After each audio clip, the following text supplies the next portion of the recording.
MBS Radio se une a Himalaya. Todo el contenido de MBS Radio lo encuentras en la aplicación gratuita de Himalaya. Le agradezco enormemente a Ivonne Muñoz. Ella es abogada especialista en ciberseguridad y directora de IT Lawyers. Gracias por acompañarnos, Ivonne. Muy buenos días. Buenos días, gracias por llamar la llamada. ¿Cómo empezar a abordar este tema, la importancia y el valor que tienen estos datos para nosotros, en manos de quién deberían de estar y por qué es importante dar esta discusión sobre esta información? Creo que es total el hacer un análisis, la reflexión del por qué hay una entidad de gobierno que sí tiene esos datos personales. De hecho son dos, ¿no? Tenemos que hablar del SAT y tendremos que hablar del Instituto Nacional Electoral. Sin embargo, cuando reflexionas como ciudadano del por qué estas dos entidades sí lo tienen y por qué les he otorgado este tipo de información, pues unos con fines meramente electorales, con fines de identidad, para que cuando tú ejerces tu voto haya un punto de comparación con tu huella digital y haya una autenticación de identidad cuando te presentas a las urnas. En el caso del SAT, ya lo habíamos platicado, ¿no? El SAT es reconocido a nivel internacional por ser una de las principales instituciones en el mundo que cumple con 4 niveles de autenticación, y es por eso que tiene esa facultad de otorgarnos inclusive una firma electrónica para realizar trámites entre ausentes. Esto es, no estamos, pero tiene efectos jurídicos porque ellos ya previamente autenticaron que tú eres quien dice ser. Sin embargo, pues la reflexión nos lleva al la perspectiva ventajosa, ¿no?, que está tomando ahorita el gobierno, al decir, pues alguien más ya hizo la chamba, ya tiene una base de datos en la que ya invirtieron personal, infraestructura y demás, pues ahora sencillamente compártemela, ¿no?, para yo utilizarla para otros fines, ¿no? Suena muy romántico cuando te dicen el fin principal es de hacer una depuración de la base de datos del RENAPO, que pues es la autoridad responsable de darnos una identidad como ciudadano, seas un recién nacido, seas una persona que sí va a participar en la campaña electoral o no, o seas una persona que tenga que ver con obligaciones tributarias, ¿no? Es curioso y es un tanto ambiguo el decir quién tiene una credencial de elector, pues quien definitivamente ha ido a tramitarla, ¿no? Uh-huh. O quién tiene firmas electrónicas, pues quien tiene obligaciones fiscales, pero si hacemos un sondeo contra los más de 115 millones de mexicanos que somos, la realidad es que no todos tenemos firma electrónica y no todos tenemos una credencial para votar. Creo que esto nos lleva al análisis de si necesitamos un documento de identidad. Definitivamente la respuesta es sí, por temas de duplicidades, por temas de malos manejos de las bases de datos y la duplicidad constante que hay de bases de datos, ¿no?, en las instituciones de gobierno. En lo particular te cuento, en el IMSS yo tengo 6 perfiles distintos. Y es mi mismo nombre y mi misma CURP, incluso mi mismo número de seguridad social. Yo ahorita, por ejemplo, no puedo hacer uso del seguro social porque me presento al IMSS y me dicen es que tenemos 6 Ivonne Valeria Muñoz Torres, ¿no? Y dices, wow, ¿no? ¿De dónde salieron? Revisamos sus expedientes y efectivamente sí soy yo en 6 empleos distintos en los que mi patrón sí me dio de alta, pero alguien en el IMSS decidió no hacer la unificación correcta de un expediente.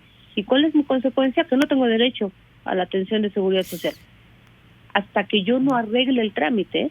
Y si te contara todos los documentos que me pidieron para poder unificar mi expediente personal en el IMSS, ¿sabes cuál fue mi reacción? Fue de, está bien, luego lo veo. Tiene 2 años.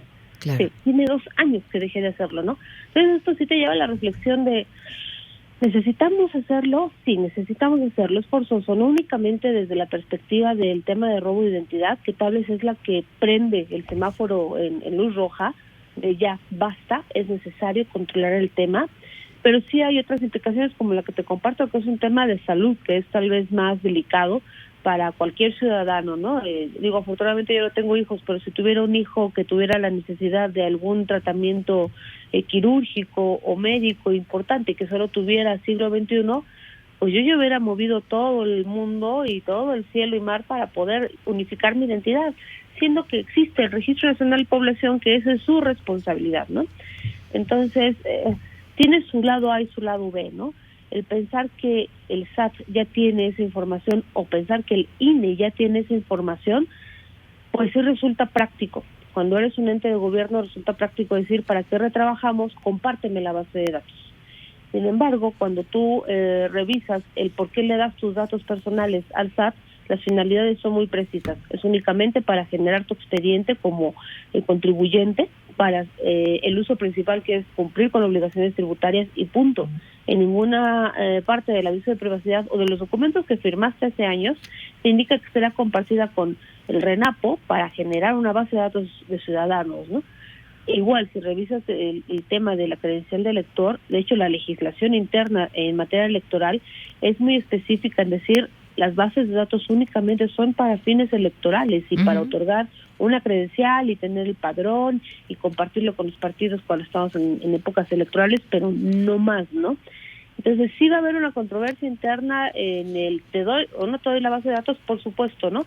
Porque quiero pensar que principalmente el INE está tomando la postura de custodio de los datos, de espérame, a mí me los dieron con un fin, yo no puedo compartírtelos. El hecho de que yo tenga la base de datos no quiere decir que es mercancía que está dispuesta para quien venga a preguntármela, aún y cuando seas gobierno. Sin embargo, hay que mencionar, en octubre del año pasado ya hubo una reunión entre varias dependencias de gobierno, incluido el INAI. Es forzoso y toral hablar del INAI en este tema como ente protector de los datos personales, tanto en el sector público como en el privado, en el que sí acordaron que justo el tema de robo de identidad es el gatillo más importante que nos hace, nos obliga, ¿no? Los obliga como entes al decir colaboremos en juntar las bases de datos que todos tenemos para hacer una depuración, limpieza y otorgar un solo documento de identidad. Yo estoy muy entusiasmada porque digo, caray, si tengo 6 perfiles en el INSS, más el que tengo en el SAT y demás, pues ¿qué va a pasar conmigo, no? ¿Cuántos IBON va a haber, no? Sobre todo por las homonimias, ¿no? Tú lo ves en las CURPs, ves claro. Tu CURP, y si no tiene una terminación en 0, cualquier otro número final en tu CURP significa que son todas las homonimias que hay, ¿no? Entonces va a ser muy interesante ver el procedimiento que hagan, el gasto, por supuesto, que se haga, y la funcionalidad, ¿no? La efectividad, mejor dicho. Ver realmente qué tan efectivo y en cuánto tiempo estará. A ver, ¿qué hay sobre la confiabilidad de esta base de datos y el riesgo de que esta información, dices, está en el SAT y en el SAT confiamos? ¿Por qué en el SAT sí confiamos y qué tendríamos que exigir a quien tuviera en sus manos, en este caso la Secretaría de Gobernación, esa información? ¿Y cuánta de esa información sí deberían de tener? Yo creo que deben tener la información precisa, como lo indica la legislación, ¿no? Hay algo, como se les contaba yo cuando platicábamos hace meses del tema del email, el principio de proporcionalidad, que te dice únicamente debes tener los datos suficientes para el fin por el que lo solicitas, ¿no? Si aquí es nada más para darme un documento de identidad, tenemos que dejar muy claro cuáles son las finalidades de ese documento de identidad. Es para poder realizar trámites ante instituciones financieras, es para poder hacer trámites ante instituciones de gobierno, llámese el trámite de la boleta del agua, del pago de la tenencia, de vender tu casa, es para poder presentarla ante otros particulares, inclusive cuando firmas un contrato o cuando, imagínate, entre empresas, ¿no? Que tú confías en que Juan es el representante legal de la empresa A, pero ¿qué tal que no lo es, no? Y tú confías, ¿no? Entonces, si le damos estas finalidades, es cuando vamos a tener que empezar a hacer la lista de qué datos personales son los necesarios para cumplir esos fines.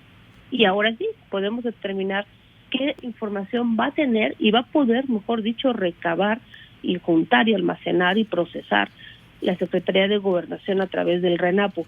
El tema de la confianza yo creo que es el más discutible, ¿no?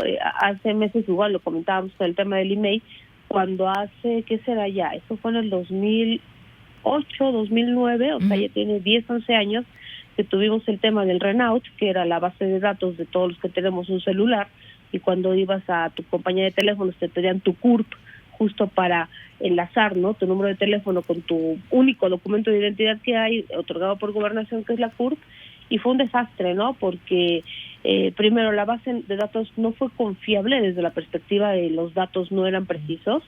Creo que el número uno que más registrado en números celulares era la CURP de Felipe Calderón Hinojosa.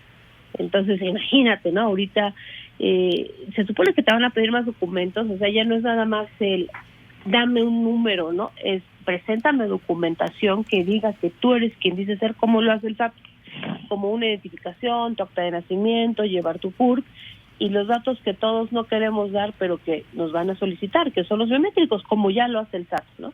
El SAT te pide tus 10 huellas tus huellas dactilares, te solicita el iris, y ya no nos falta que nos pidan el ADN, ¿no? Pero te pide tu firma, que es un trazo único también. Es importante que lo tenga el gobierno.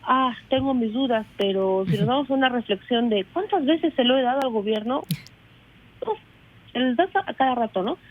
Si lo vemos en el sector salud, tienen hasta tus datos de salud, ¿no? Entonces, los datos biométricos, a pesar de ser datos personalísimos, realmente lo estamos dando continuamente. Se lo das a tu patrón cuando te genera tu ID para poder entrar al trabajo, ¿no? Entonces, aquí el tema es cómo debemos de asegurar, mejor dicho, eso, porque de qué va a suceder, va a suceder. Actualmente ya hay bancos que te están diciendo, a partir de marzo de este año, yo ya no te voy a permitir hacer ningún trámite si no me das tus biométricos y si no me traes tu credencial de lector, porque tengo que compararlo con la base de datos del INE, que es mi único palangón para poder hacer un trámite, una comparativa, ¿no?, de qué eres quien dice ser, ¿no?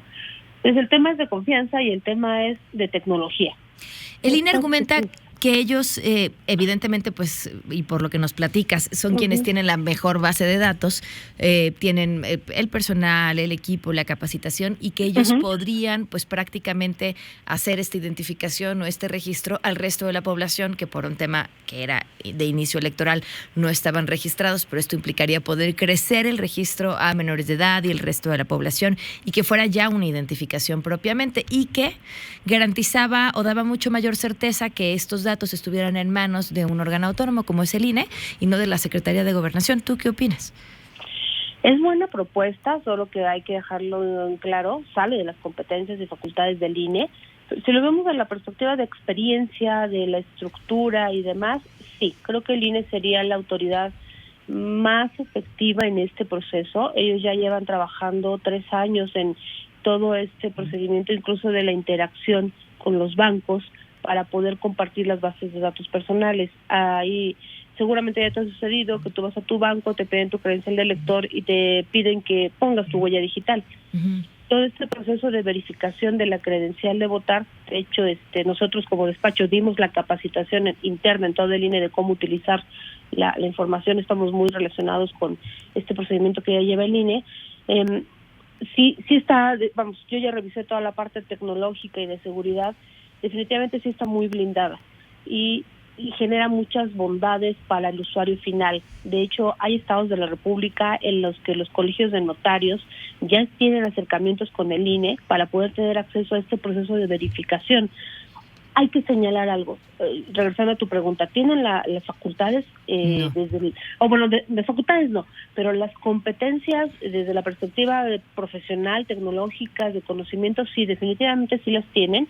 Ellos llevan años, ellos viven de esto, ¿no?, de manejar la base de datos independientemente de organizar las elecciones. La parte de seguridad sí tienen una infraestructura robusta. De hecho, en su momento, antes de hacer el proceso con lo de los bancos, solicitaron todas las validaciones con el INAI, y el INAI, después de muchísima información que le solicitó, dio la autorización y puso parte de las reglas del juego de, ¿quieres compartir la base de datos con los bancos? La respuesta es no puedes. Tienes que crear un mecanismo a través del cual únicamente autentiques cuando tú recibes información. Y así es como sucede hoy. Yo hoy banco no veo la base de datos del INE. Yo únicamente le mando la firma única que genera tu huella. Muchos pensamos mandas la imagen y allá hay una persona contrastándola. No. Cuando un lector de huella digital toma las minucias de tu huella, genera una firma electrónica, un hash.